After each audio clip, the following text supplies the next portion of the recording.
Don't block the path of inquiry. Don't lay down rules that make it impossible for people to ask important questions.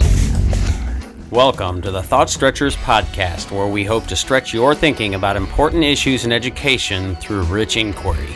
My name is Drew Perkins, and I'm your host for these heterodox conversations for complexity. Hello again, and thanks for tuning in.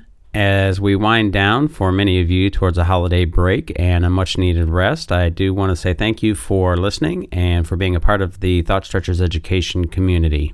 Just a reminder that WeGrowTeachers.com is our website, which has all of our professional development offerings.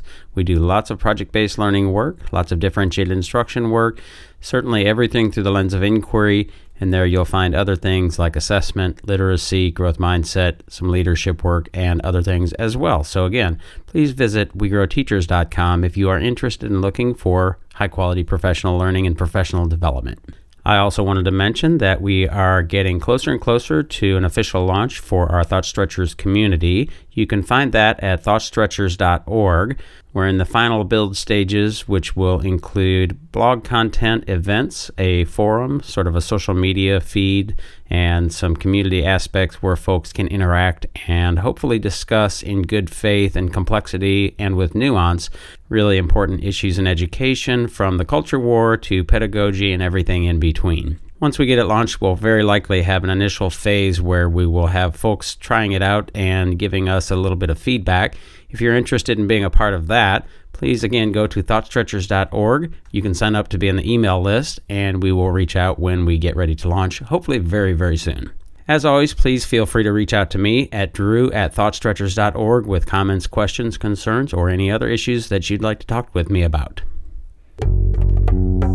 Americans on opposite sides of the political spectrum don't just disagree on the issues. More and more, they can't stand one another. This partisan animosity is the crisis of our time and threatens our nation. Braver Angels is here to address this. Our mission is to bring Americans together to bridge the partisan divide and strengthen our democratic republic. But no single organization, no matter how successful, can be powerful enough all on its own to heal this divide. If our goal is really to strengthen our democratic republic, our only practical strategy is to ignite and shape a broader movement for civic renewal. That's why we started Braver Network. At Braver Network, you'll find organizations from all across the country and all across the political spectrum that, even when they disagree on the issues, come together to spark this movement for civic renewal. In building this network, we commit to equal representation, not just between conservatives and liberals, independents and nonpartisan groups, but also between national and community-level organizations. At Braver Network, you'll find the whole gamut, from businesses and leadership organizations to educational and religious institutions, all committed to improving our politics and strengthening our nation. We're looking for leaders and members of all kinds of organizations who are ready to lead and take part in the movement. Joining is completely free, and the opportunities for collaboration are endless. Help turn the tides of toxic polarization. Check out braverangels.org to sign your organization up for Braver Network. In this episode, I spoke with Chris Stewart, who is a self-described education activist. Chris is somebody that I have interacted with several times on the artist formerly known as Twitter. His handle is @CitizenStewart, and certainly some things that we've had maybe a bit of friction about, but I was happy to have him on to discuss some of those things and much more. We started our conversation by sort of unpacking his educational experience and upbringing and how that has affected his outlook on life. Then we talked about some of the specific tweets with regards to heterodoxy and race and empathy and some of our agreements and disagreements about that kind of thing. And then ended up the conversation talking a bit more about education and some of the ways in which science of learning, science of reading, science of math, and those kinds of things have become, I guess, for lack of a better word, tribal and unproductive, and where that might go in a way that would be much more productive. I really do appreciate Chris coming on because, as we both agreed, it's important for us to have these kinds of conversations where we figure out the disagreements and the common ground if we want to make progress on some of the things that are super important in education and outside. I hope you find this useful. Here's my conversation with Chris. All right, I'm here with Chris Stewart, otherwise known on the Twitter X as Citizen Stewart, and we're going to talk about who knows what, some things I think related to race and education, and who knows what else. We spar a bit here and there on the Twitter X, and hopefully we'll probably get into some of those things. Always value and appreciate Chris's input, and I've heard him in a number of places. Matter of fact, I heard him on the Reason podcast, and I thought, well, this is a much different persona than what comes off on Twitter X. It's sometimes a little bit more combative, right? A little more vociferous or something like that. But with all that said, Chris, why don't you give the listeners like a snapshot of who you are? You're an activist, you're an educator. You said your Twitter X profile says you're a real Christian, so we can go with that. See, that one's just meant to be provocative. No, you provocative, no. I think it just says an actual Christian. Oh, okay. Yeah, because I'm, trying to get us back to the red letters of the Bible, which are the parts where Jesus talks. And I feel like if we could stick to some of that, we wouldn't be having half the arguments that we have in Christian world. Okay. So there's that. More than anything else, I'll just be very clear on my motivations. Is number one, I actually had a very bad educational experience myself, and came out of high school not educated. Spent my 20s doing jobs that every day that I knew that I was in like that part of the world. I was in service world. And it didn't hit me that a lot of that was part of my educational preparation until I became a parent. And when I became a parent at 22, I think it was the first time that I ever considered education a thing. Like, it hit me, I can't do anything for my kid. It's just the bottom line. I was like actually working for fairly wealthy people at the time, and I was watching what they do with their kids. And it hit me like a ton of bricks, the difference between the outcome of like when they have a baby, and here I was coming home every day looking at this baby of my own, thinking to myself, I am wildly insufficient to the task here. I messed myself up in high school.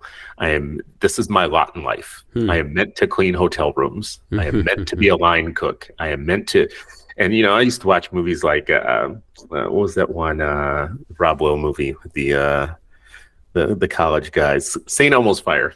Okay. I used to watch movies like that. It was like a window into other people's lives. I remember watching them like, oh man, what is that like? Oh my God, that was my window into, and it hit me at that time, man, I had missed out something real big, and I just didn't want that for my kids. So, the short story of that is when he went to college, like, years later, your son, my son, my firstborn. Okay. I told the story before. It was like the first time I ever exhaled, because in all those years, I just kept thinking, this is going to go wrong. Something bad's going to happen. We're going to come to that year where he's not doing well or something. And the kid, year by year, I understood more because I was supremely ignorant when we started that journey together. When I put him into kindergarten, I remember leaving them there and thinking to myself, man, this is going to go wrong. Like something here. I had that feeling too.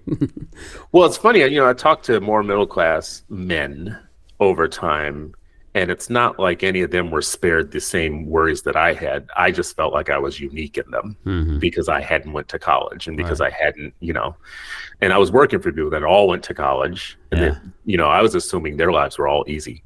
Like, it was all, oh, you did that, so you came out and you got yourself a job with air conditioning right away, and that's when I became kind of militant and obsessive about closing my ignorance gap. So year by year, I actually read more than I had ever read in my life. Like when my son started first grade, I kind of just like made it my mission to understand what I could. Like I still didn't feel like I was up to the task, but I was going to make myself do some of it. So the short story is that's what got me here to this discussion with you today. Along the way, that becoming more and more militant about like, I started feeling like I figured some things out, and then I saw my son have friends, and I started talking to their dads like, hey man, like I wouldn't go to that school, or hey man, this is what the teacher told me about that program or whatever. Yeah. And I started to feel value in that. I started to feel like, I'm a person of value here. So tell me a little bit more about your upbringing and that educational experience. I didn't think that my educational experience was very good.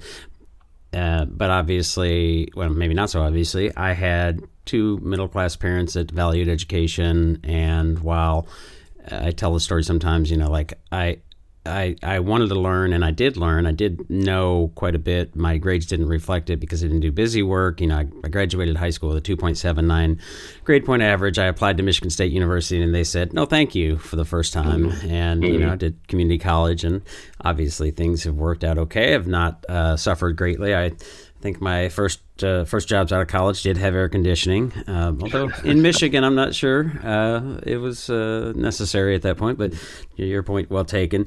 But your story reminds me a little bit of I was talking with my father, 83 at Thanksgiving, and my daughters, I have two daughters, 14 and 16, and so, all right, so like kind of getting him to unpack his childhood a little bit. And he had a dad who drank himself to death. He had a mom that wasn't educated, but he made it through high school just barely. Lived, what are they called, the concrete block houses, dirt floors sometimes. And one of the things that you said that kind of resonated with me, as he was saying, was like he worked sort of factory jobs and then went to college and wasn't really convinced that he could do college level work, and actually doing that and finding some success in doing that was really validating. So anyways, all that to say, I'm curious like what your upbringing was like and what that educational experience was like. I mean, the first kind of broken part of my educational experience was that I bounced around so much. So, I went to a different school every year of my life. So I never did 2 years at one school. That kind of is destabilizing in itself.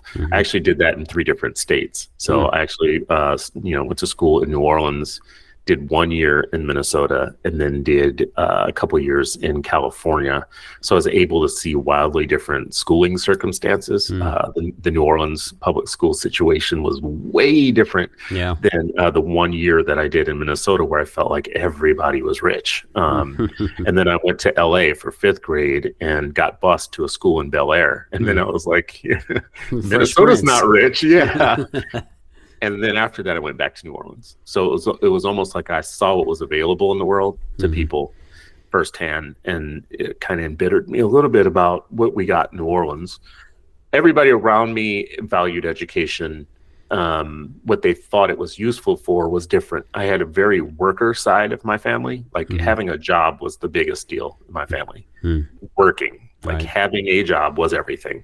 And the biggest dividing line wasn't between educated and uneducated. It was between working and not working. And that's how our family was split. So there was a range of options. I had uncles that did, they were all tradespeople. Like they, plumbers, electricians, carpenters. I had one uncle, one of my favorite uncles. All my uncles are my favorite, but one, he could build or make anything. He could build or make anything. He never had to pay anybody to do anything. He could fix his own cars, his own trucks, his boats, his guns, his hunting, all that stuff. He just was, he had a PhD in that. And then, there was my dad type who did a 2-year tech degree and was pretty successful from, a tech program. This is back in the days of GTE and Olivetti and all of the like older kind of tech folks before what we have now. My mom was always in school, always. I don't remember a year where my mom wasn't in some form of program, in school. But then, it was like my grandfather's generation. My grandfather was, had an 8th grade education, but he ended up a millionaire when he passed away because, he moved to California for a job. He got a Ford job, a job at Ford, union job. He saved every bit of money that he ever made. He bought a house in California and a boat and a van and a truck. He always had a van and a truck and a boat. This was his lifestyle. But by the time he got ready to sell that out and move back to Louisiana, I mean, imagine buying a house in California in the 70s. Yeah. And then selling it in the late 90s, right? Right. So he went back to Louisiana and bought 4 houses and rented several of them. He used to tell me all the time, boy, if I was born in your time, I'd be a millionaire. Well, he did die, basically a millionaire. But he was saying to me, basically, the level of opportunity that he fought through to make what he made was so much lighter that if he would have been born in my time, he would have been like 10 times more successful, is what he's trying to tell us. When you're young, you don't pay attention to that sort of stuff. stuff. I only mention all these things to say there was a range of success for me. Some of it came from school and college, and some of it came from people just dedicating themselves to a life of work. Mm-hmm. And so I thought that was going to be me on that side. The difference was in my 20s, I came out without a trade, without the same access. I didn't take carpentry. I didn't have a voc program. I didn't have any of that stuff. So that and not going to college meant that I just felt like I was going to live in a part of the economy that I didn't want my kid to live in. So to be honest with you, if I would have never had a kid, never became a dad, I'd probably be in service world. Because it didn't occur to me to want more or to think that I could have more than I had. And as a matter of fact, it was my kid that actually got me to start thinking, I've got to go back to school. I've got to do something because I have to earn more because I have a kid. Right. And, and then watching him be so successful. I mean, he mastered kindergarten, first grade, second grade, third grade, with a bump here or there. But it was so much less of a problem than I thought it was going to be. Yeah. So what was your, what did you do, secondary education? What was that path? I went to community college first. So I did 2 years at community college and got an AA degree. Then I started getting certificates. I worked in social services for years. So I got certificates around chemical dependency, diagnosing chemical dependency, vocational work, helping clients in government systems get work themselves. Mm-hmm. And actually that turned out to be my biggest focus area was helping other people find jobs. So I got multiple certifications just in social services and doing that work. And I eventually got a BA it was a independent conceived degree. So it was in edecology, but it basically was an education focus for my BA degree. And then, even after that, I kept pursuing as much self-education. This was the big difference between my dad and my mom. My dad had 2 years of a tech college, but he never stopped learning. Mm-hmm. I always saw my dad's hand. If my dad wanted to learn about tennis, he would go get several books on tennis, and I would watch him for 3 months read about tennis. And in the 70s, it was tennis, kung fu, chess. Those were the things. Those were the big things. So and he would say, at this point, if he was your age, he would watch YouTube and have learned it in half the time. Today, that's exactly. I mean, and he probably has a little bit of that, in him, like old people do. With if I had what you had, I'd be brilliant by now. But I came to learn that schooling wasn't the same thing as learning, right? Because I watched my dad learn how to do sailing, how to do chess, become a chess master. Anything he put his mind to required him to get a stack of books, and then I would just watch him at home.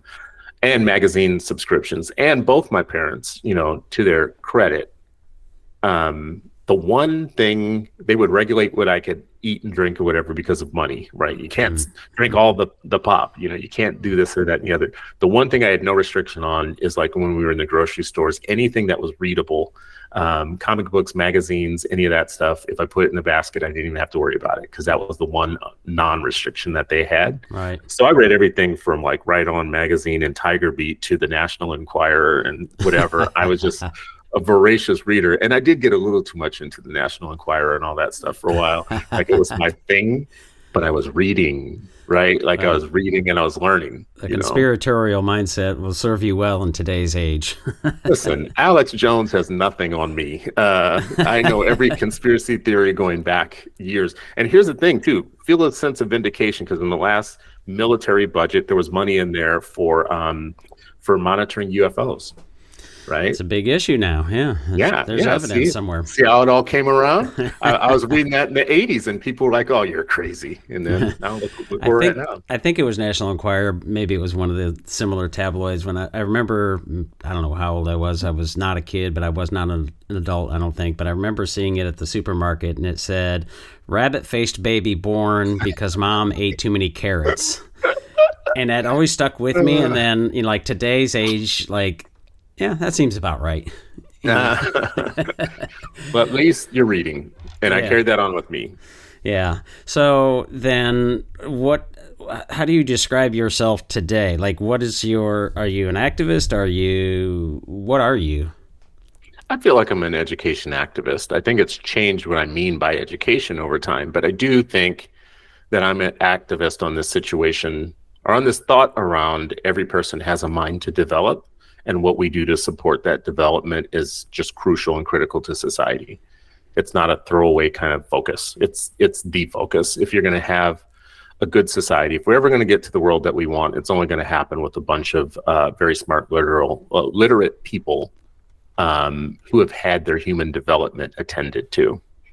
And I'm an activist on the fact that I want us to pay for that. I want us to think about it. I want us to have coordinated systems that make sure that every single one of our citizens gets that part of their life developed. Mm-hmm. And the organizations, because you do podcasts and you do other things, what are those vehicles? This is an interesting discussion because my primary vehicle, I think, for lending my contribution to that whole education debate and whatever is media. Like, I think social media, I think what you and I are doing right now is a great kind of democratization of the world. Like if you would have told me in 99 when I was first thinking about being online and blogging with HTML and using Microsoft front page to do all this, that there would come a time where you and I could just do this, where we could have access to online programs, where we didn't have to worry about a radio station, we didn't have to worry about the television stations, we could just have the platforms that we have now.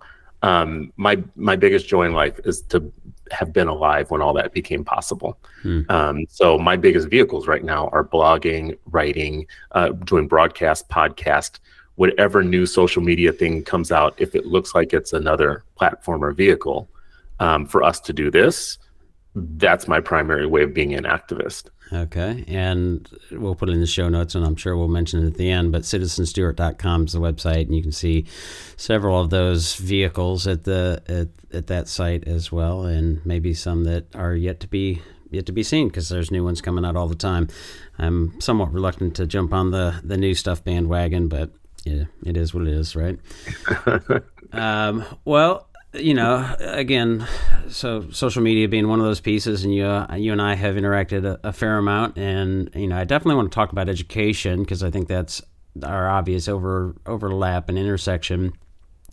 But one of the things that I think we sort of sparred a bit on a couple tweets, and maybe say I can read one of them, and I'm just curious because I said I'm curious, like this story that I think you referred to. Let me see. So I was in a discussion with a racialized black woman last night who recalled a plethora of racism experienced as a kid. She said the most hurtful racism she experienced was having a racialized black man notice her light-skinned daughter and say, quote unquote, not keeping it in the race, end quote.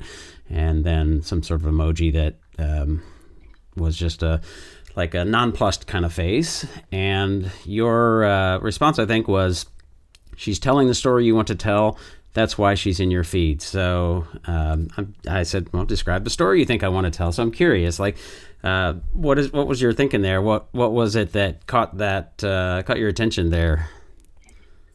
I mean, I think the most straight to the point way that I could address that is like, why was that in your feed? Like, why there are a million black stories and voices and points of view and things that could be lifted up. But I always think it's interesting in what ends up in whose feed, right? Like Candace Owens, for instance, ends up in a lot of people's feeds where they say, see, this is one who gets it. Right. Or this is one who affirms my belief of what I think black people should think. A useful idiot.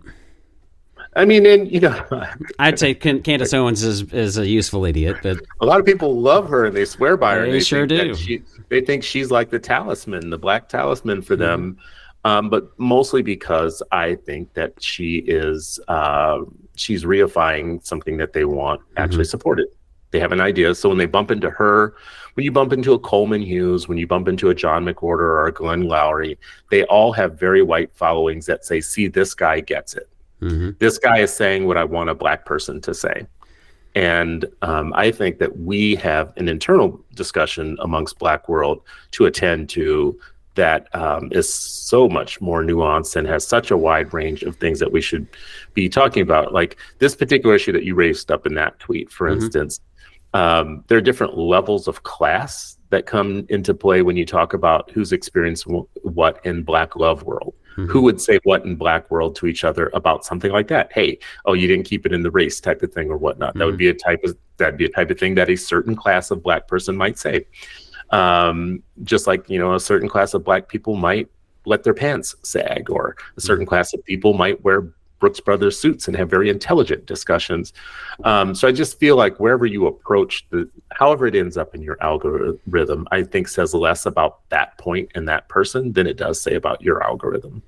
And that's what I meant in the response. That is, I think maybe, you support the message that she was pushing through with that. Like, the most racism I've ever seen as a Black person is a Black guy saying to me that I have a biracial kid, and yeah, and again, keep it in the race. Yeah, well, I don't know if I necessarily approve of it or disapprove. I mean, it resonated with me, and obviously, it was interesting, some of the responses. Like, people were saying, she was just saying that to appease you, and all of these, like, basically stripping her of agency. And I thought it was really interesting. And I thought it was a thought-provoking kind of thing. I do think that, in you and I think there's another tweet that I think is relevant here.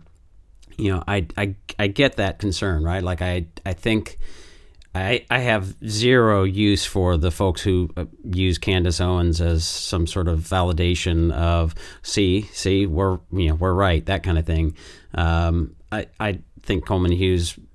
I think much more of Coleman Hughes and Candace Owens. I would probably imagine you do as well. I think there's an intellectual difference there that is pretty apparent. Don't. No, I really don't. No?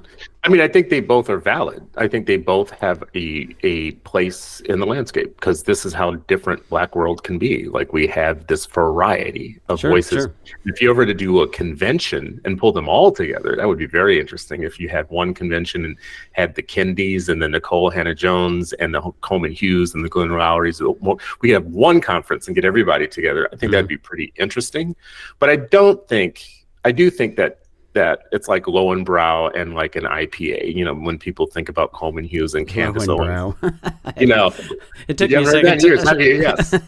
Like, the difference between Lowenbrow, I think, like, Candace Owens is Lowenbrow, and I think Coleman Hughes is IPA, but I think they're both beers for a certain segment of the beverage industry. Like, there's a group of people that like to drink both. And I do think that they're part of the category of not necessarily the Blackest audiences, but we want to consume about ourselves. Yeah. Well, I think that's a good way to put it, in so far as that the practical use, at least by a certain crowd, of both of them and others. I think you're right, and that strikes me as problematic. I tweeted something recently about, I forget what she had said. I guess she had come across the ire of Ben Shapiro finally, and was like, essentially saying, I think what you would say is, like, people are using her as a leverage for some platform and some idea that they want to put on display and offer. My point with Coleman is, at least in my opinion, he's much more intelligent and smarter than Candace in terms of what she articulates and what he articulates and that kind of thing. So maybe that's the Lowenbrow. The Lowenbrow is the low class, right? No, but the Lowenbrow was the low class that used to pretend it was high class, right? Yeah. Like, the Lowenbrow used to make the Coors and the Budweisers look like, oh my God, I'm drinking Lowenbrow, and really it just was another crappy beer. Right. I think you're right in one way. I think they both do the same thing. They both have white audiences that use them as the person that justifies what they already believe about Black people, and they just want more Black people like that to say things like that. I think the real difference is that Candace Owens is a college dropout who's a wild anti-Semite, and I don't think Coleman Hughes is a college dropout who's a wild anti-Semite, right? Like, I think, Candace Owens' crowd loves what she's saying so much from a Black perspective that they will sidestep the fact that she's an anti-Semite, right? Period of time. I think that's going to come to an end for her. Well, yeah. But that's the level of which there's such a desire to have Black people saying the things that white folks want them to say. Yeah, well, so the other tweet that I referenced was November 14th, and I linked a Heterodox Academy blog, The Decline in Race Relations, The Perils of Groupthink. And I asked the question, is it possible to entertain the question of whether our media and academia have been overstating the extent of the problems of race relations, thus actually making them worse without being labeled a racist or bigot? And your response, which I think I said I agree. I think, and this is why where we came to say, let's jump on a podcast. The problem, in my view, you said, is when you minimize other people's pain because you don't feel it, and because you don't feel it, you look for confirmation and evidence to reinforce the idea that it doesn't exist. That's not a problem of racism. That's an empathy deficiency, of which I said I think that's a valid point and concern, or points and concerns. Would you care to expound on that?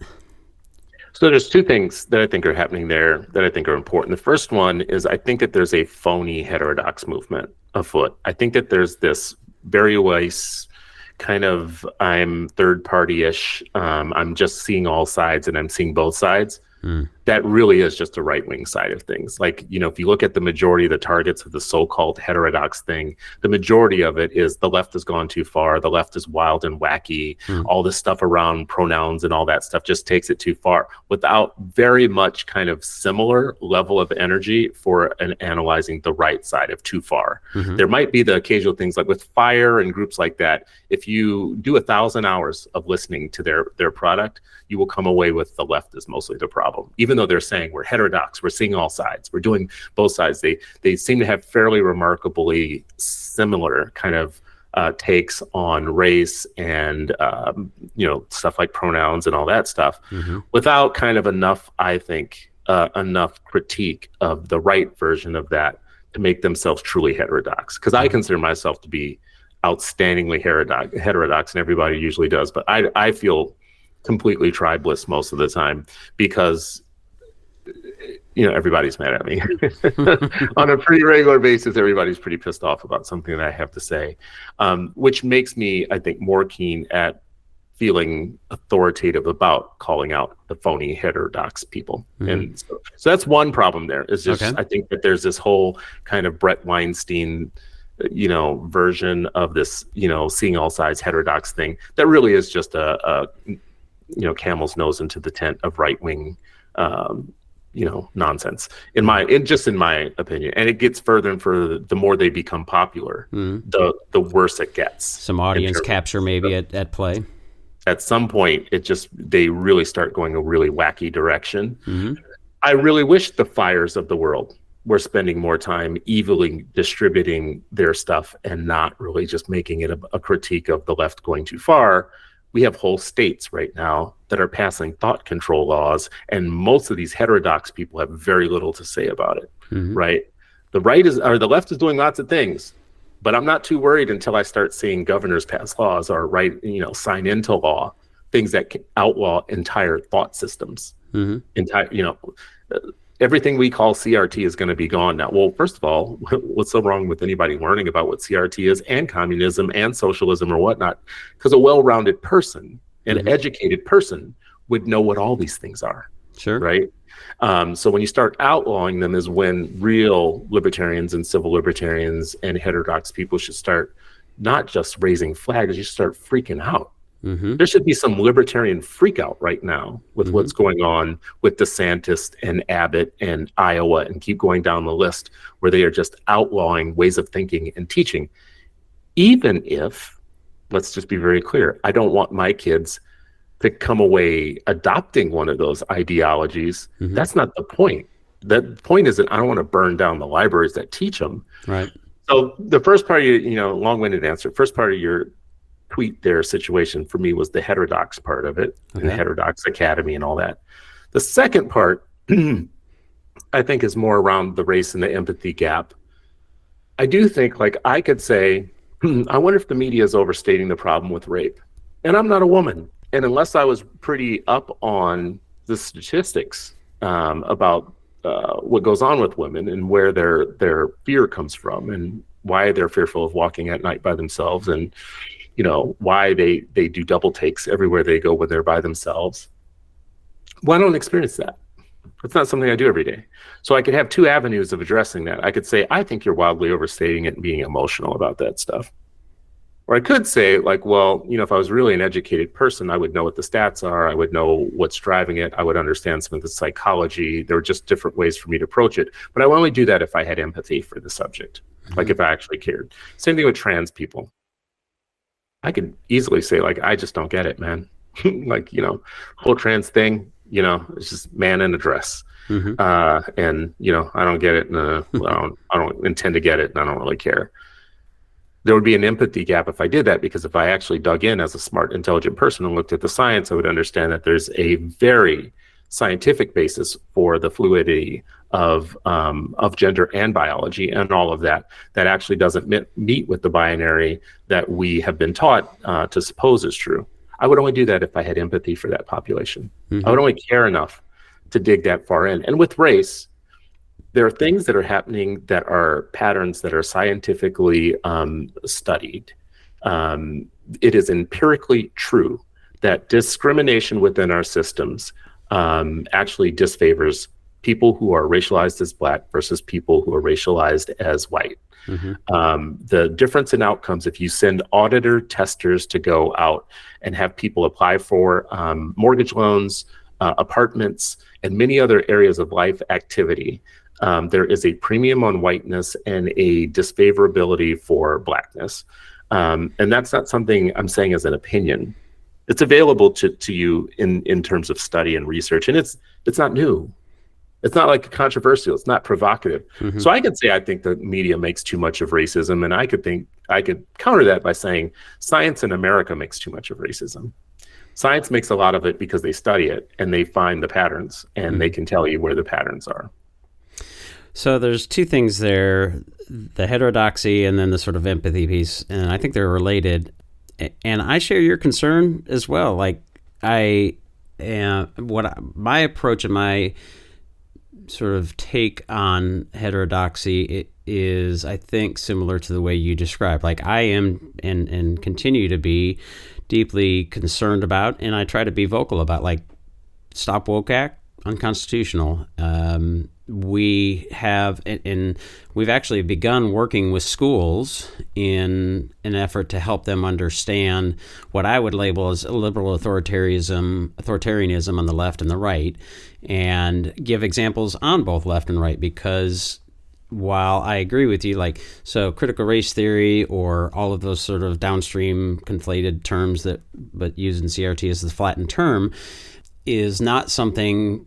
Well, first of all, it's not likely to be taught in K-12 like as a theory, right? But I think there are some downstream effects. There are some people who don't understand maybe some of the dynamics of a liberalism that they might be engaging in on the left, and I think that shows up in the K-12 and higher education space more so than the right-leaning liberal authoritarianism. Although Chris Rufo certainly wants to change that. And wait a second, let's just stop there for a second. Do you really believe that it shows up more in the left than on the right?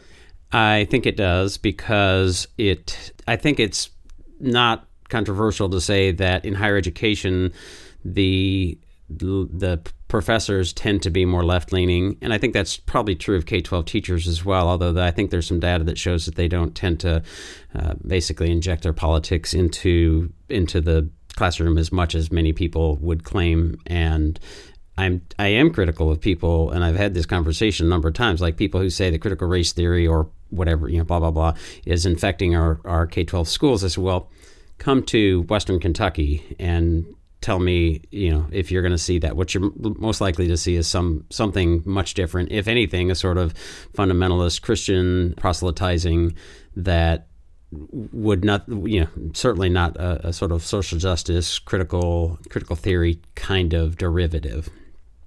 Yeah, so I think you just kind of made the point that I was going to go to, which is there are 14,000 school districts in the United States. There's 100,000 schools, and I can guarantee you that they're not all on this left-leaning trip. I think a lot of times people focus overly too much on cities, and certain cities at that, not all cities, just certain cities. And I think that they completely ignore the other fact that, 50 million students, and many of them are going to red district schools with red district superintendents and red district voting teachers, never under the spotlight at all for the fact that they have complete indoctrination going on in their schools of patriotic conservative values, conservative sources for their information, what's being taught. You would be the liberal weirdo if you tried to push against it. And ask any of the left-leaning or blue voting parents in those districts. Right. And they would tell you that. Very little attention paid to it. Well, I articulated as you're likely to see it, as you said, in cities and specific cities and, geographic hotspots. The bigger the city and the more coastal the city, you're more likely to see that kind of thing. And one of the problems I think heterodoxy does have is, it strikes me as sort of funny and ironic that they often talk about the elites, and I think that there's some good reason to talk about the elites and the university and the professors and all those kinds of things, but they are also living in an elite bubble in many cases because they're on the East Coast or maybe the West Coast, and they're seeing what they're seeing, the water that they're swimming in is not the same water as, again, you might see in rural Kentucky or these red states and that kind of thing. So it's like, okay, so the problem is not critical race theory. The problem is a liberalism. And to me, that's the line of demarcation. And that's when in Kentucky, we had a critical race theory banning, legislation. We actually had two pieces. One got to the floor, the other didn't. The one that didn't was sponsored and written by the state senator who happened to be the parent of one of my former students when I was in the classroom. Reached out to her. We actually had a really great conversation via email, and then she got on the phone, and I said, first of all, the problem that you think and the extent of it is not as large as you think it is, especially here in Kentucky. The number two, what you're trying to do to ban it is not going to solve the problem, even as big as it is. And number three, it's illiberal. So my problem with that is you are engaging, and this is my concern with Chris Rufo, with some of the DeSantis Stop Woke stuff, is you are engaging in illiberalism to fight illiberalism. And that is a problem, regardless of whether it's on the right or left. She actually asked me to, and she understood, because I told her, I said, if I were still teaching, and I taught many things, so, psychology, social, and history, government, that kind of thing. If I were still teaching and you told me I couldn't teach the 1619 project, that's probably the first thing I'd teach, right? Not because I agree with the central question.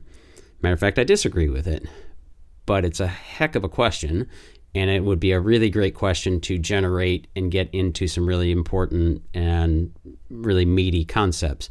And I said, would that violate your bill? And she was like, actually, I probably would. And she asked me, could you rewrite the language for it? And of course, it never went anywhere, blah, blah, blah. But just all that to say, like, I think your point is valid, that we have to understand get out of these tribal camps and look at the larger picture and be willing, and matter of fact, not willing, just willing, but super active in trying to figure out where your side is wrong, right? And being willing to criticize, because I think you're right. The heterodoxy movement does have a problem with that. I think it's just I think that the so-called current heterodoxy movement is just a variant of the right wing. It's a veil for the right wing. I would say, the one thing that I despise more than illiberalism is both-siderism, because I think it's the refuge of cowards. I think both-siderism is what you do when you don't want to make judgments. You actually just want to even everything across boards. Sometimes things aren't even. Sometimes one so-called side is just ignorant, and one side is wrong. I call it the mugger's dilemma. You can, walk out of a restaurant tomorrow and see somebody getting mugged and say, okay, I want to hear from both of you, right? Well, with the mugger's dilemma, the problem is there is no two sides to mugging. One person's being harmed and the other person's not. You can say, well, I think the person who's being hit or harmed actually looked at him the wrong way or did something. And you have to, as a person who makes judgments, you have to say, no, these things aren't equal. So when I think, you say something like, I can see what the Rufo camp is doing to fight illiberalism with illiberalism. I think about that as really what's the liberalism that they're fighting exactly, that's equal to the laws that they are passing, the structures that they are changing, the minds that they are impacting and affecting with their laws, the structural changes that they're making. And also, if you really want to do some judgment, make some judgments rather than both siderism on everything, you would say, where did this come from? What laboratory was this created in? How easy is groupthink? How fast does it take to get the herd to move on something that isn't even a problem? You could totally just make up a problem and move people to get to the point where they would even support law changes, right? On something that's a complete non-problem, right? You could fascinate, America has such an idiot moron problem that you can fascinate a good majority of Americans and weaponize them against some really meaningless things while there are way more important issues to focus on. So I'll give you the trans issue as an interest, for a topic like this. Is you think about the number of Google searches on trans stuff, and where it had been for years, and then you hit a point where it hockey sticks up, goes upward really quick. Now, if you're a scientific person, you just want to know more about that. Like, how did this all of a sudden become? I mean, because next year it could be left-handed people, or the year after that it could be redheads. I guarantee you, I can make one of those a thing.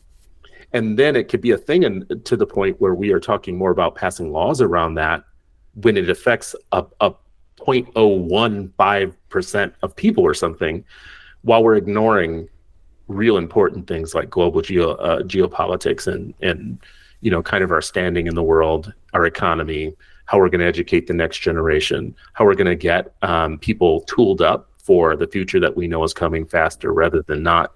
These are all things that I want serious people, serious educators, serious government, people, elected officials and others, focusing on, while we have actually Congress people that are telling a portion of the United States that, the California wildfires were started by Jewish rabbins, right? An active sitting member of Congress.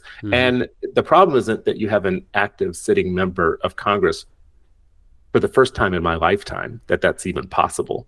Right? Because that would be disqualifying in so many ways in my lifetime of what I've known Congress to be.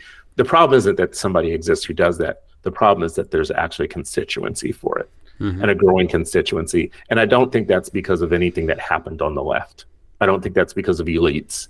I think it's because we have a moron problem in the United States. And I think you and I don't know how old you are, but I can almost guarantee you, at some point, this is my prediction, in the future, we're going to figure out that foreign governments figured out how to weaponize our morons. And that's actually our biggest threat that we have right now. That's why I care so much about education, so much about people thinking scientifically. In education, we've thought so much about the science of reading, and now it's turning into the science of math. And I think we'll eventually get to the part where we talk about the science of science, right? Like, where we talk about educating Americans on science. Like, if we had more scientific thinking Americans, we would be in good shape. Yeah. We'd be in really good shape. So there's a lot there that resonates with me, but let me push back on the both sides things, because I consider myself a proud both sideser. So, oh no, don't do it, man! Don't do it! Oh my God, don't do it! And so you can't mean that, Drew. I can. You really can't. I no. can. Okay. All right. Tell me more. Tell me more. I want to hear this. Yeah. So what I think is important, or I guess an important question here is, again, lots of what you said is, I think, resonates with me. But one of the problems that I think that people make, or mistakes they make when they think through this, is that those things have to be sort of symmetrical and equal, right? That the threat from the left, per se, is not symmetrical and equal to the one on the right. And in many ways, like I certainly see that. I wouldn't say that they are symmetrical and equal, but they are both big problems. And to me, like, I think, and I don't know if both sides is necessarily the way I'd characterize it, but that's the way that people talk about it. Like, I say, well, there's a real big problem on the right, and there's a real big problem on the left. They have some similarities, the horseshoe theory, that kind of thing. A liberal authoritarianism, I think, is a really good way to characterize it. There's some other things, certainly, that I think are good, would be good adjectives. Morons are one of those I'd add to the list there. But while those two problems, if you want to say that those two problems, the left and the right, the things going on the left and the right are problems, the bigger problem is sort of the liberal authoritarianism that I think is happening on both sides. And again, it's not equal, it's not symmetrical. The way that I think about it, it's more in the education space and sort of media culture on the left, and it's more in the governmental sort of rules making, policy making, law passing. So it shows up in the ways that we see it and hear about it is different. And it kind of, I think, gets to the empathy piece. I mean, there's a good connection here. Is one of the things that I think that can be really a real problem on the left is the ways in which they tend to want to control language and thought, and that makes it really hard. That's in conflict with asking the kinds of hard questions that we need to be asking, whether it's about race, whether it's about trans, whether it's about all of those sort of culture war issues, right? Because we have to have those conversations. Part of the problem, of course, is that we have people trying to engage in those in bad faith, maybe pretending they're in good faith, but they're in bad faith. And so, like you, I get hated from, I'm not as active on social media, so I don't get probably the level of hate that you do, but I get people on one day say, I'm a terrible racist, Fox News alt-righter, and then, and this usually would happen on Facebook because the people that I interact with there tend to be more right-leaning, and they'd say, "Oh, you're my liberal friend," right? They would see that as I'm a rhino or some version of that, right? And so I think in defense of both sides is like it's not equal, it's not symmetrical, and when I guess one of my questions and the reason why I posted that Heterodox Academy blog is like, how do people in good faith have the conversations and ask the hard questions and maybe even use some of the sources? Like, you may dislike Glenn Loury. I don't agree with everything Glenn Loury says, but I think he's obviously a very smart man and has a lot to add to the conversation. But then people will say, well, you can't, he's an Uncle Tom or a weapon of the right or something like that. I mean, you're his audience. That's the reason. I'm not his only audience, though. No, you're his primary audience. Now, how do you know that? Because you can just look at who actually follows him. You can look at who comments the most on his posts. You can look at who brings him up the most. Okay. You can look at who invites him the most. Right. You can look at the rooms when he gives speeches, who's in those rooms. But that doesn't disqualify his thoughts or his positions. For you, it doesn't. No, for you, it doesn't, because you're his audience. But it does for you. It doesn't disqualify any person. Like, I don't care what I think. I have to be scientific about it. I have to say, who is this for? Who is this for? And there needs to be some evidence, and I just gave you some evidence. If you look at who he's talking to, who's actually the one supporting him and liking him, who's the one who always brings him up in conversations. There's only one group of people that brings up Thomas Sowell in conversations: white people or black people that are like the Thomas Sowell-ites. But they are brought up, I think, for a very specific purpose. Again, it's the Candace Owens thing. And I think it's also the Lone Brown IPA. One person might say, well, my guy is Ian Rowan. He's smarter than Candace or whatever. They're still they serve a utility for a certain audience and a certain population. If I'm a communications guy, which I am, and I think deeply about communications and what messengers are right for which rooms and to deliver a message to which people, and I have to hire speakers and I have to hire people to give speeches. I know where to put Glenn Loury and Ian Rowe and Candace Owens and Coleman Hughes, and I know who to talk to about Thomas Sowell. It's not rocket science, right? So it's never surprising to me when someone says I get a lot of value out of that particular person, because especially when I'm looking at them and thinking, well, you're the audience. It's kind of the same thing with a Farrakhan. Like when someone says to me, I think Farrakhan makes really good points. I could look at him and I could go, I get why. Right? Like, I understand why. I can look at you and I can see exactly why that you're his audience, right? Ben Shapiro or any of these guys, I can look at their audience and say, I know who to pitch you to, who to sell you to. I don't think that those people are meant to be good faith representations of Black thought. I think those people are meant to be neo-colonial in that they're actually white audiences favored Black people to be talking.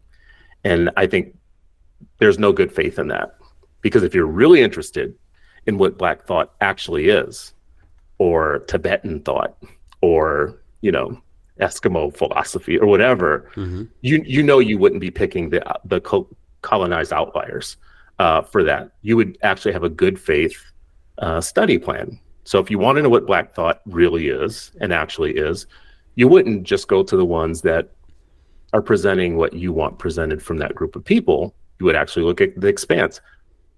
I disagree and agree with stuff with all these guys, from Kendi to Lowry to Nicole Hannah-Jones to like a Coleman.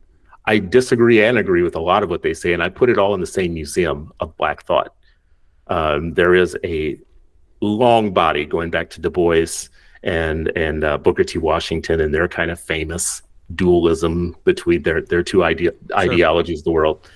And I just put it all in the same category. Now, if you told me you just wanted to hear from Du Bois and not hear from Washington, or you just wanted to hear from Washington and you didn't want to hear from Du Bois, I wouldn't think that that's a very smart investigation of Black thought.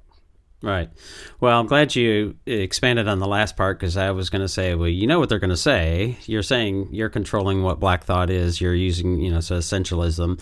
And what you said is what I think is, a true heterodox opinion or approach is to say, all right, let's hear from Kendi, let's hear from Lowry, let's hear from Chris Stewart, all of the luminaries, because I'm going to put you in the luminary category, and no, I don't want it. But what I'll say about that is, you can't, though, you still, in doing that, you can't bypass who the audience is. If you were thinking, I'm not gatekeeping Black thought by pointing out that some of what's considered Black thought is actually meant for white audiences, right? It's not true Black thought. It's actually literally tap dancing for white people that want to be intellectual about Black thought. So you're making the accusation that, and we'll just use Glenn Lowry, that he has the intent of communicating his thoughts and tailoring it for white audiences. Is that what I'm getting? I would say something less metaphysical, right, than me having to assume what his intent is. Rather just go to what the outcome of whatever his intent is, which is the outcome is, the majority of time when you hear his name, it's being brought up by white people. And the majority of people that are waiting for his books and his thoughts and his thinking and clicking on his podcast and giving him attaboys about what he is doing, and the people that he associates with and the think tanks that he associates with, is white world. It's white audiences.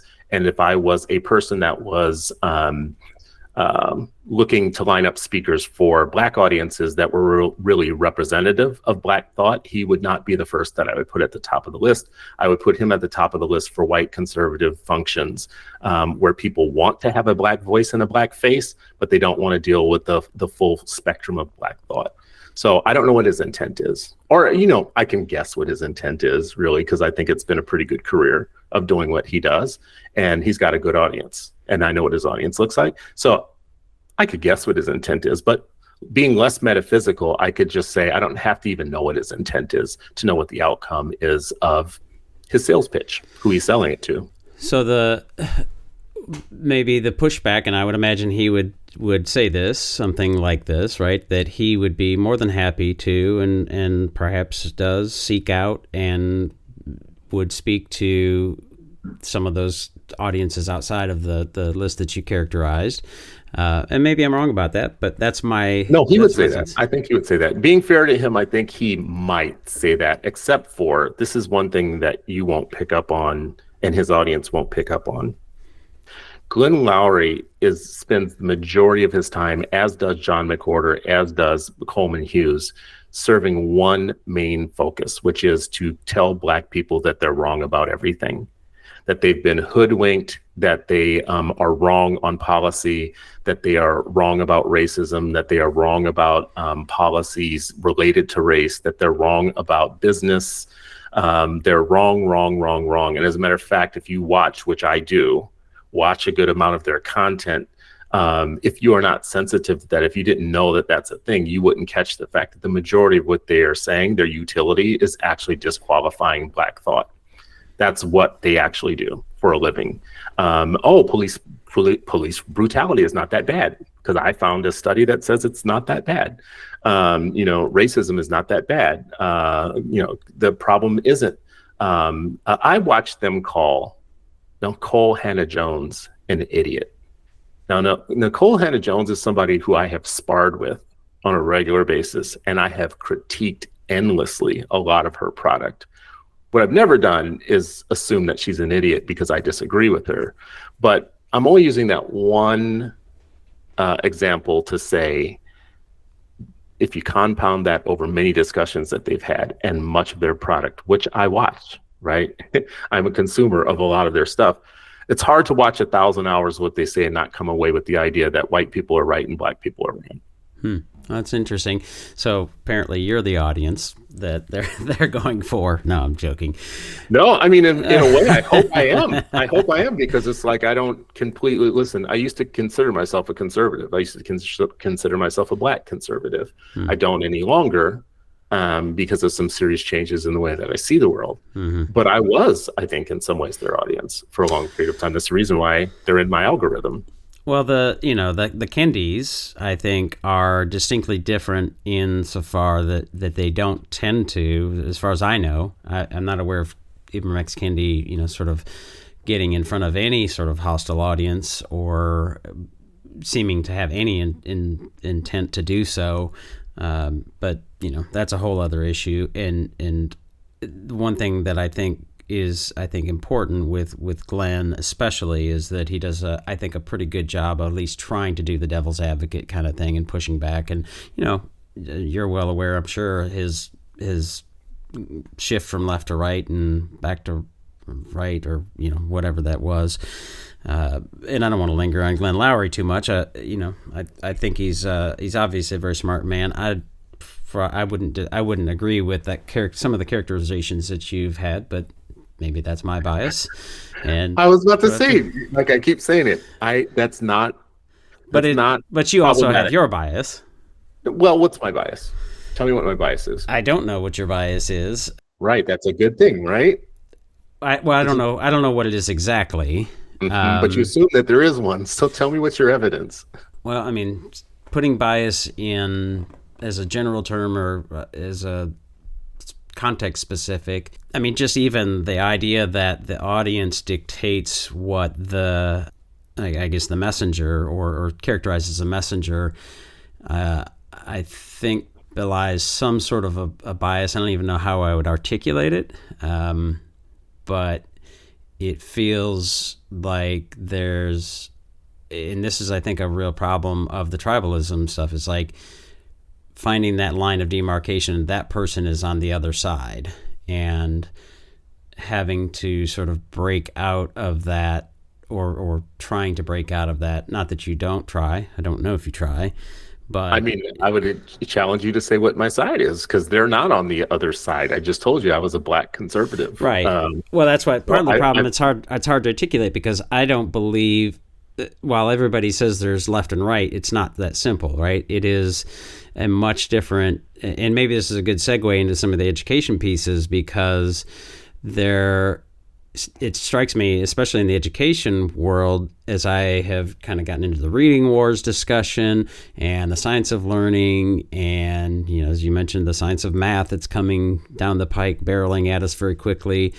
The way that those things don't line up with the traditional sort of left-right tribalism that we see on Fox News and MSNBC. So it's a little bit befuddling, and that's a question that I asked, when I had Emily Hanford and Natalie Wexler in that part of that panel, is I would assume that Emily Hanford is not, heavily aligned with the Fox News crowd, having, she's an American Public Media employee, but the science of reading seems to be much more on the, I guess, traditional side, which I somewhat associate with the right, but not exactly. So, I mean, that's why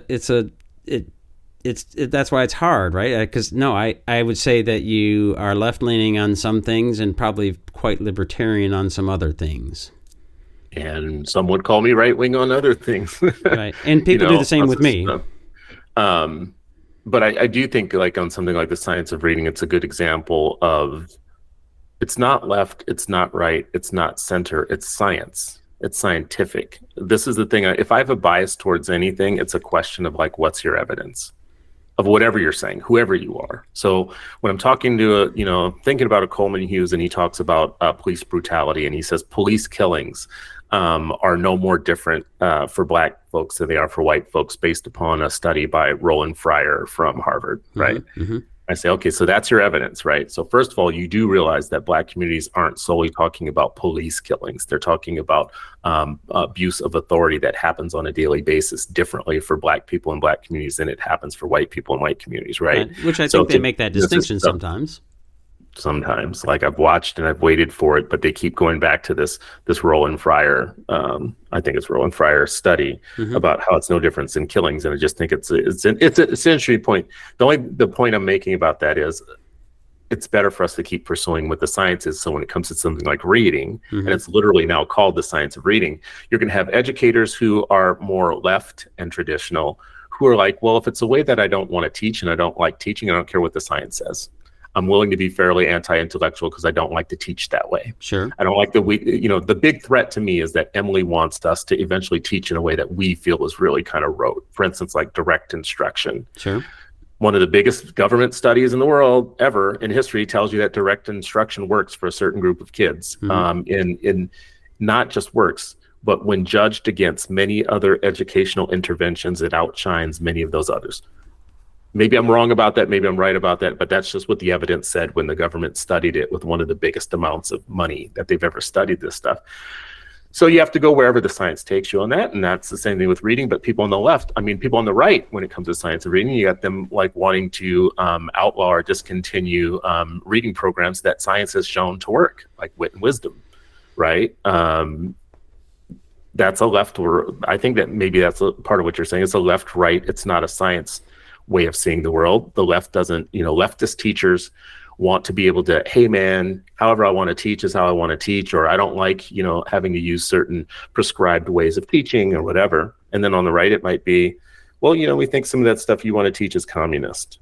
Even though, like, scientifically speaking, Wit and Wisdom, for instance, as I want to keep going back to that, because that was attacked by Moms for Liberty, which I think now has backed off of it and now wants to be part of the science of reading group. But in the beginning, they were attacking a lot of things that were proven scientifically to be useful and helpful in education, that if they hadn't thought with a political lens or an ideological lens, had just thought with the science lens, it would have been fine.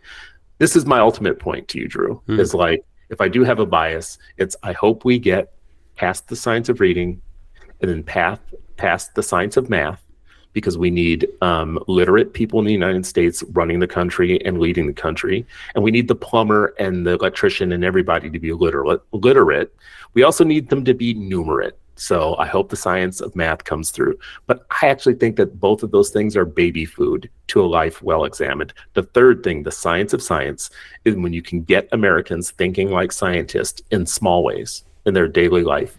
That will be, I think, the apex of the trifecta. Like, yes, let's read.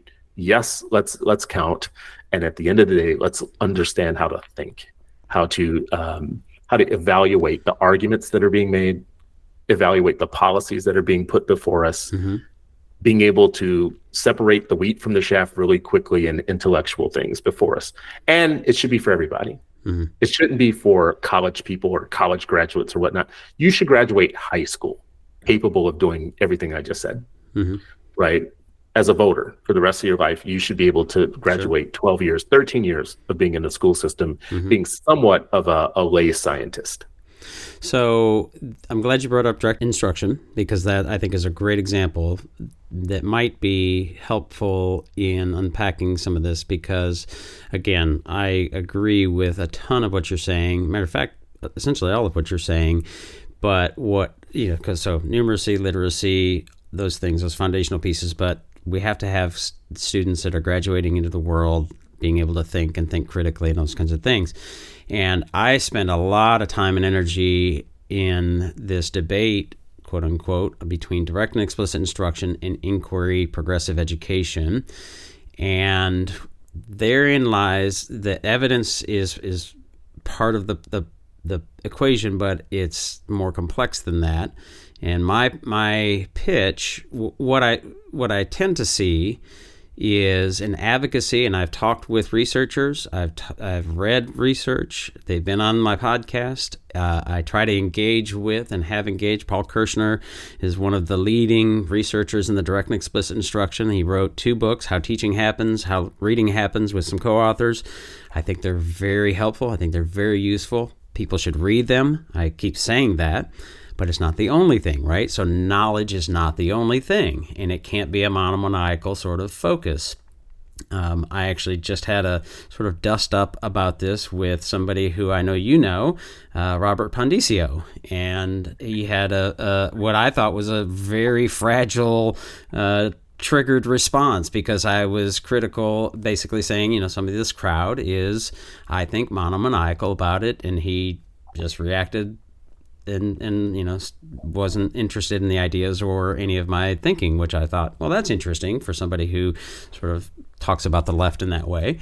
All that aside, so if you look at my Twitter feed, you'll see I've been having this ongoing, and especially lately, is like, okay, knowledge is not the only thing. It is essential. It is important. We have to do that. We have to do direct and explicit instruction, but it's not the only thing, right? There's deep and transfer learning, or there's other ways you can characterize those things: thinking how to think, learning how to think, those critical thinking skills, right? Evaluate, all those things.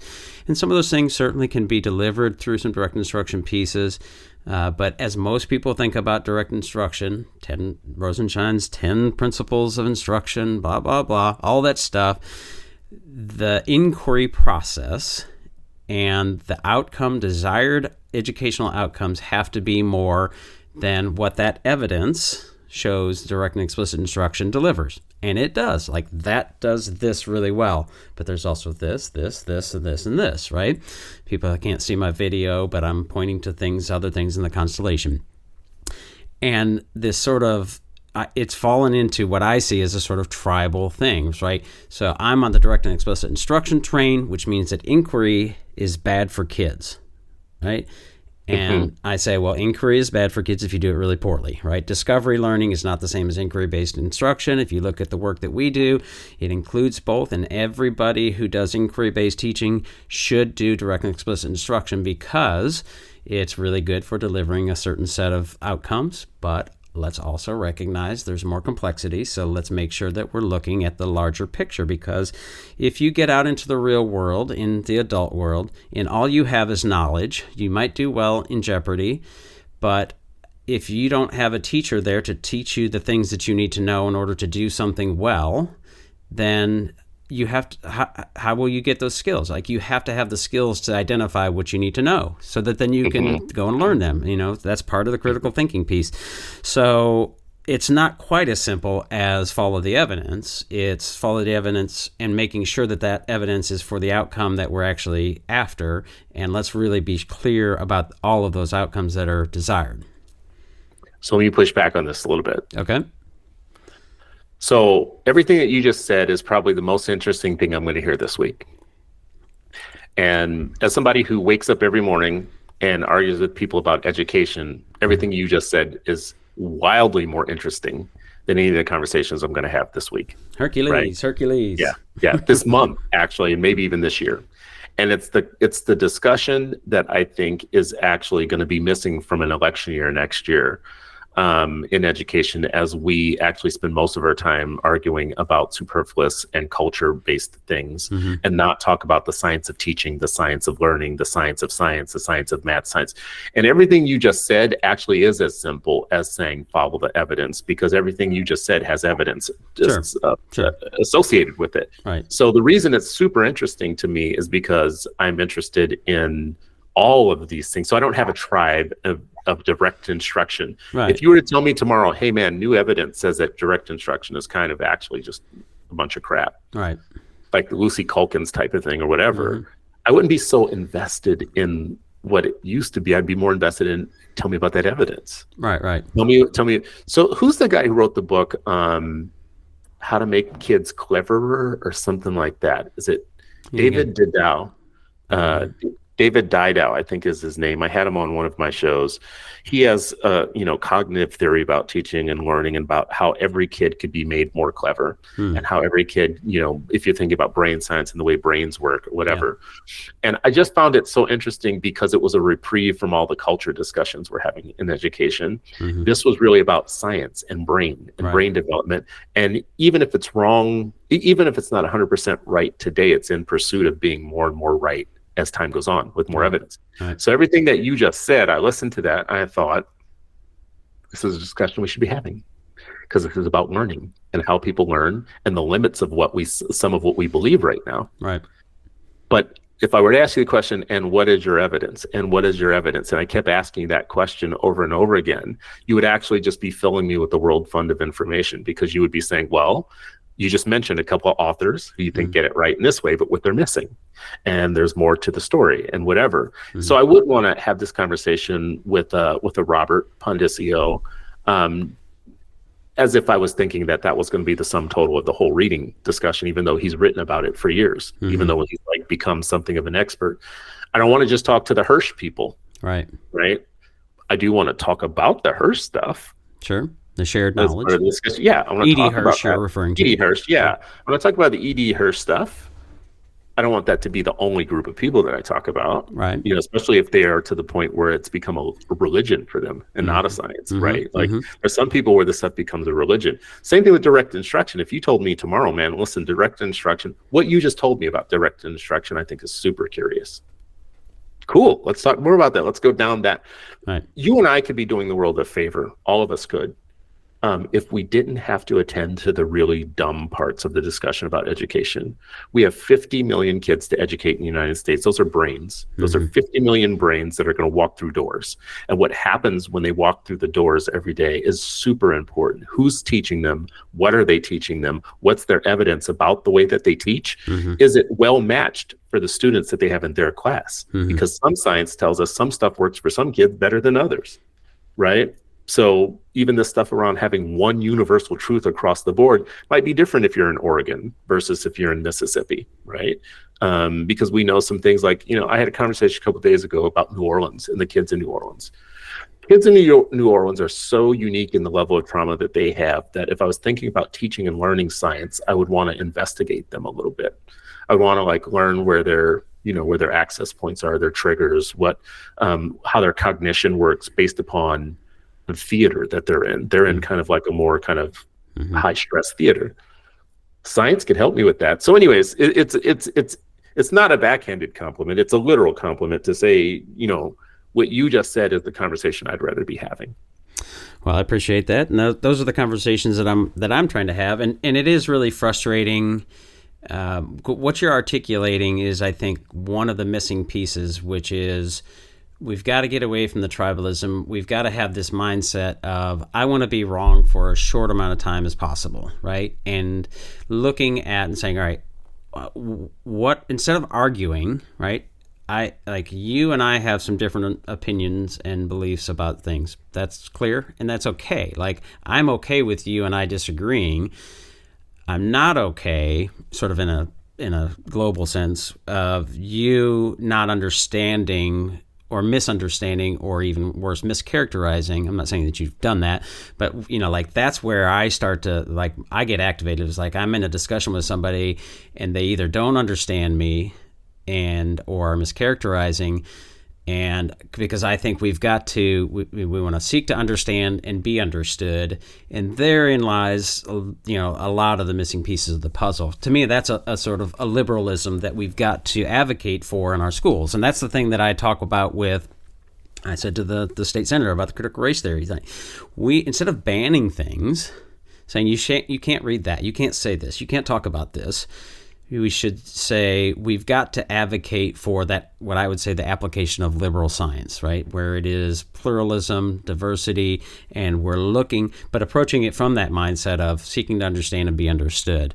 When we do that and look for curiosity, and if we have good intentions, assuming we have good intentions and good faith, right, and the empathy piece is there, one, I think it will help us move forward, but it also helps us have conversations, because while you may or may not have come into this conversation with some assumptions about what my story is or what story I want to tell or whatever, and I'm sure there is some story I want to tell, just as there's a story you want to tell, that what you and I fundamentally want is there's a big area of common ground. We want those 50 million brains and people to be the best that they possibly can be. And figuring out the best ways to do that is, it takes us having those conversations. And without that, then we don't get there. Yeah, I know we're going to wrap soon, but I've come to, one last point that I have about this for discussion. It goes back to the both siders thing, right? Mm-hmm. I think that there's something I haven't got my mind around about the science that tells you that the more educated people become, the more progressive they become. Not that they're being brainwashed, just it's a natural function of learning more. That there is a reason that the more educated people and the more people engaged in education and wanting to participate in education are more progressive than others. I don't know what that means 100%, but I do know that the less that you're gonna believe less in witchcraft and metaphysics, the more learned you become. And space lasers. Yeah, and space lasers, right? So this is where I don't think it's equal. I do think a part of conservatism lends itself to mysticism, metaphysics, and faith-based ways of seeing the world. And the more you learn about inquiry and investigation, the more generous you become about what you know about other people, the more you're okay with pluralism, and the more okay you are with diversity. Mm-hmm. So you have one of the most watched news networks in the United States and in the world promulgating the idea that diversity is our downfall. It's our weakness.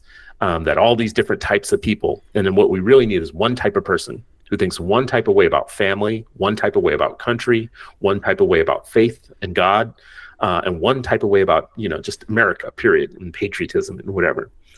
And the counter to that actually is this other side where you say, well, both sides. The liberal side of it is, no, we should have a seat for everybody. And diversity is good. And the world is made up of diverse kinds of people. And that's just a reality you're never going to get away from. And that's a reality that's more abundant in the United States than almost anywhere on the planet. So if you think diversity is really a problem, you've got a problem with the country, because of all the countries, we're not Finland or Japan, where there's a level of homogeneity that is the national kind of pride. That's not what we are. It's never been what we are. So so there's a problem, I think, there with the more college educated you become, the more you believe that, though. And the more, so I don't think those two things are equal. I don't think smart and ignorant or science-based and faith-based are equal kind of pursuits for somebody that wants a good country and a good future. Now, this is what I can say. There's so many people in the United States that I disagree with as groups. I'm a Christian. I believe in Christ.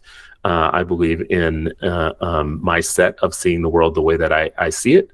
But if I thought that we will ever have a shared country that's a good country that can be productive and work together, by me not appreciating the fact that we also have Judaism in our country, and that we also have Islam in our country. We also have secular people who don't believe in any of those, three major religions, or, the 180 others.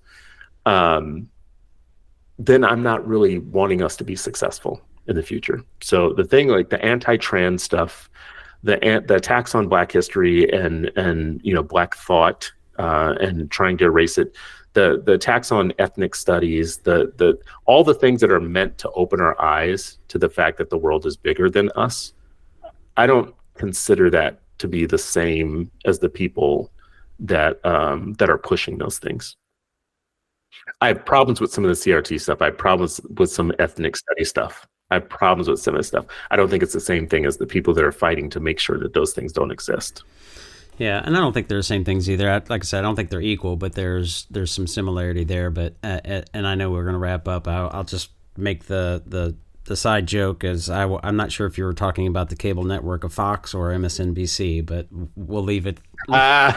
You do know. I know that you know. And that Yeah, I assume you're talking about Fox News, and I am deeply critical. I'm deeply critical of cable news. I said a long time ago, I said we'd be a much better country if cable news went away, but of course there's an appetite for it, and so it will remain. Where are the places that folks should find you, and anything else that you want to get out on the table here?